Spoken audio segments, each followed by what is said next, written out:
주말 아침, 아빠와 딸이 아파트 앞에서 배드민턴을 치고 있습니다. 근처에 있던 엄마도 웃으면서 이를 지켜보는데요. 평범한 가족처럼 보이던 이들, 하지만 충격적인 비밀이 있었습니다. 오늘 사건 연구소의 키워드는 숨겨진 아이입니다. 자, 양 변호사님, 이게 12년 전에 벌어진 일이죠? 네, 그렇습니다. 굉장히 무서운 일이었습니다. 사실 2012년이었어요, 사건의 발단은. 경기도 부천에 있는 한 초등학교에 입학했던 7살 아이가 4월경부터 갑자기 무단결석을 한 겁니다. 그래서 집에도 연락을 해보고, 주민센터를 통해서 연락을 해보고, 공문도 보내고 해도 전혀 대답이 없었던 겁니다. 그래서 4년이 지나서 왜 이게 4년이나 필요했는지 모르겠습니다만, 어쨌든 교육당국에서 이거를 신고를 했어요. 그래서 본격적으로 경찰이 이 수사에 나섰는데, 어머니에게 연락을 먼저 해봤더니 어머니가 나도 잘 모른다. 아이가 가출을 했다. 그리고 심지어 친어머니인데 아이 나이를 잘 모르겠다. 이런 식의 횡설수설 대답이 들어왔던 겁니다. 결국에는 이제 경찰이 나설 수밖에 없는 상황이었고, 이 친부를 찾아서 이 체포를 하고 보니까 이 사람이 그냥 나는 잘 모르고, 나 지금 몇 년 전에 지금 집을 나왔다가 그 친한 중학교 동창 집에 머물다 왔다. 이런 식의 대답을 하는 거죠. 그래서 일단 그 지인의 집을 압수수색을 시작을 했습니다. 근데 그 지인의 집에서 뭐가 나왔죠? 네, 지금부터 정말 충격적인 내용을 전해드려야 되는데요. 이 두 개의 가방 안에는 당시 7살이던 남자아이의 시신 일부가 담겨져 있었습니다. 친부인 최 씨는 사실 2012년 10월 아들이 욕실에서 넘어졌다가 의식을 잃었다며 당시 병원에 안 데려갔었는데 한 달 뒤에 사망했다고 이야기를 했습니다. 절대 내가 아들을 죽이진 않았다 이렇게 주장하기도 했습니다. 또 친모 한 씨는 내가 잠시 친정에 간 사이 남편이 아들의 시신을 훼손하고 냉동실에 보관했다라고 주장을 했고요. 혼자 남을 딸아이가 걱정이 돼서 경찰에 신고하진 않았다라고 이야기를 했습니다.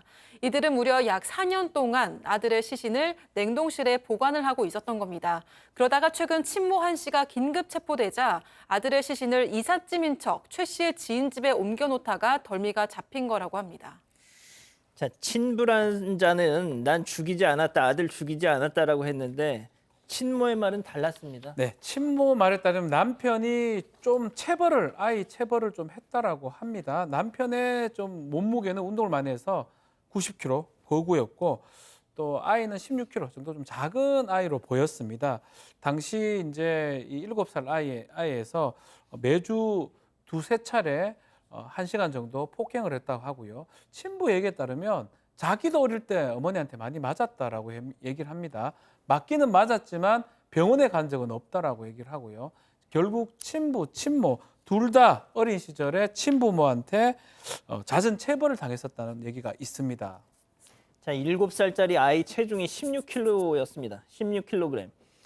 대한민국 초등학교 1학년 평균 체중이 26kg인데 무려 10kg이나 체중이 덜 나갔던 아이였어요.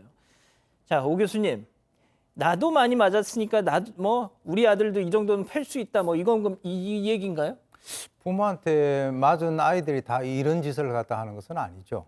경찰 조사 결과에 아들이 이제 욕실에서 넘어져서 다쳐서 사망했다라고 했는데 거짓말이었습니다. 친부 이 최 씨에게 폭행을 당해서 방치되고 난 이후에 숨졌던 것으로 드러났습니다. 경찰에 따르면 2012년 11월 초에 친부 최 씨가 술에 취해서 당시에 7살이었던 아이를 2시간 동안 폭행을 했다고 해요.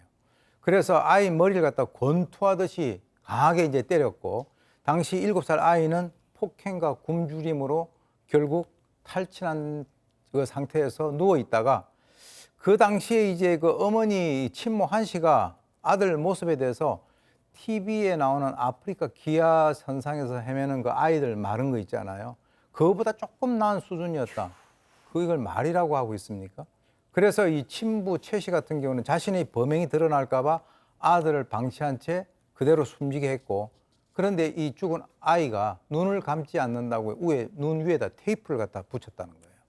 그리고 이후 자기 자식을 시신을 훼손해서 쓰레기 봉투에 넣어서 버리거나 집 근처에 있는 시민회관 공중 화장실에다가 변기 유기를 했고, 그리고 남은 시신을 냉동실에 보관했다라고 하는데, 이게 친부모임과 악망과 구분이 안 갑니다. 자, 이자들의 범행 4년 후에 드러났습니다. 그 부부의 모습 보고 가시죠. 아들 안 보고 싶으세요? 신경 어떠신지 한 말씀만 해주십시오. 마지막으로 하고 싶은 말 없으십니까? 한 말씀만 해주십시오. 저도 오늘 이 방송을 준비하느라고 이 사건을 이제 들여다봤는데 와 이렇게 엄청난 사건이 있었다는 걸 내가 왜 진작에 몰랐을까 싶을 정도로 너무너무 쇼크를 받았습니다. 자 지금부터 나올 내용도 또 너무 충격적이에요. 네, 경찰에 따르면 부부는 아들이 사망한 후에 함께 대형마트에서 시신을 훼손할 각종 도구를 구매했다고 합니다. 그 와중에 자신들이 먹을 김밥과 과자도 함께 샀다고 하는데요. 이후 이들은 아들의 시신을 훼손한 후에 냉동실에 넣었고 단골 치킨집에서 치킨 한 마리를 배달시켜서 먹었다고 합니다. 또 시신 냄새를 없애기 위해서 하루 종일 청국장을 끓이기도 했다고 하고요. 이들은 2013년 인천으로 이사를 갈 때도 아들의 시신을 가져갔는데 이웃 주민들에 따르면 딸을 사랑하는 너무나 평범한 부모의 모습이었다고 합니다. 이웃은 아들이 있는 줄을 몰랐다면서 엄마가 딸의 학교 행사에도 잘 참석을 했고 출퇴근할 때 아이를 꼭 데리고 다니는 등 딸을 극진히 여겼다고 했습니다. 또 친부 최 씨가 딸과 함께 배드민턴을 치는 모습도 종종 봤다고 말하기도 했고요. 부부는 아들을 죽이고도 태연한 일상을 보내면서 그야말로 평범한 가족 행세를 했던 겁니다. 아들의 시신 그 부패한 냄새를 가리기 위해서 하루 종일 집에서 청국장을 끓였다. 이자들은 정말 악마입니다. 아, 정말 이해하기가 어려운 게 체포된 후에도 정말 꼬박꼬박 끼니 잘 챙겨 먹었다라고 합니다. 그리고 어떤 맥락에서 나오는지 모르겠는데 재판받을 때도 우리 그 출소 후에는 한식조리사 자격증 따서 음식점 운영하고 싶다 그런 얘기를 재판부에서 했다라고 해요. 경찰에서 도저히 이해가 안 가서 사이코패스 검사를 했는데 또 그렇지 않은 정상인으로 나왔답니다. 그게 저는 더 놀랍기도 한데 어쨌든 재판을 받은 결과 지금 사체 유기하고 살인죄로 친부에게는 징역 30년 그리고 친모에게는 징역 20년형이 선고가 됐고요. 두 사람의 친권, 그러니까 딸에 대한 친권 있죠? 친권도 박탈했습니다. 자, 오 교수님, 하물며 유영철도 말이죠.